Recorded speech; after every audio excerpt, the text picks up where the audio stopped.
Ang best actor, shoe-in ka na daw. How do you feel?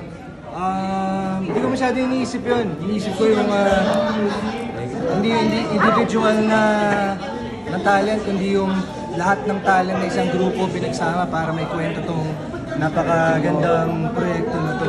So, yun nga, ayoko magpa-stress na sa pagalingan. Ayoko magpa-stress sa ng paligsahan. Gusto ko lang i-enjoy lahat to dahil winner na yung pakiramdam na napili ito sa daang-daang entries na nag-submit. Kaya doon palang blessed na. Feeling blessed kami pareho. If ever sa'yo ibibigay, milestone, ano kasi ito, di ba? Ang ganda ng trophy. Well, Boy, 200 daw, trophy pa lang. nabalitaan ko nga ba? 200,000 yung presyo. Pero syempre, kung maibigay man, isipin ko na makakatulong yan para mas may promote tong pelikula na to, para mas ma-curious yung tao na panoorin nila, na gusto naming mangyari talaga na maraming maka-experience nito dahil hindi lang siya isang pelikula parang isang experience talaga siya kapag nandun ka sa loob ng sinema. Pero anong feeling, Dennis, na parang sa umpisa ng kahapon, 25, konti lang yung cinemas na naibigay sa inyo compared sa ibang movies? Kami ako yung tao na makukontento kung ano yung binigay mo sa akin. Pero mas gusto ko na yun na konti magsimula at madadagdagan in the process. Kaysa naman sobrang dami kang magsimula, hindi mo naman napupuno lahat at nababawasan ka naman. So okay na sa akin, okay lang sa akin. Pangalawa kayo. Sa? Pangalawa na ba? Masayang-masaya kami doon. Mission accomplished kami kung gano'n, di ba? Naman. Mission accomplished kami. Bento naman. Totoo man yun, totoo man yun.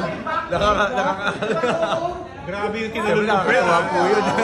Mapunta pa lang sila doon, mapunta. Dennis, kasi sa trailer pa lang, maraming na talagang nai-impress dun sa acting mo. Anong kaibahan ng role mo dito sa mga nagawa mo na in the past? Parang ito kasing angat na angat yung pagiging actor mo. Siguro mas kalkulado lang siguro dahil hindi nagsasalita.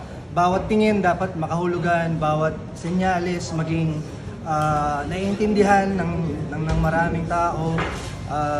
Bawat dialogue talagang siguro yung yung storytelling sa mga VO voiceovers talagang sineryoso namin pareho kaya maganda yung hatid ng kwento talaga.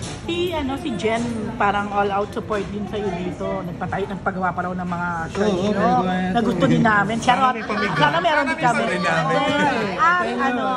Saka yung post niya nga na kumbaga parang nasa-shock pa rin siya sa'yo paano ka bilang aktor?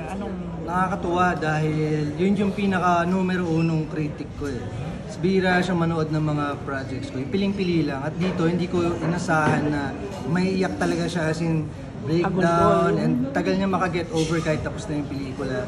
So doon ko napatunayan na merong something tong proyekto na to na kukurot talaga sa damdamin kahit sino makakapanood. Dahil makaka-relate ka, simple lang yung kwento pero powerful siya.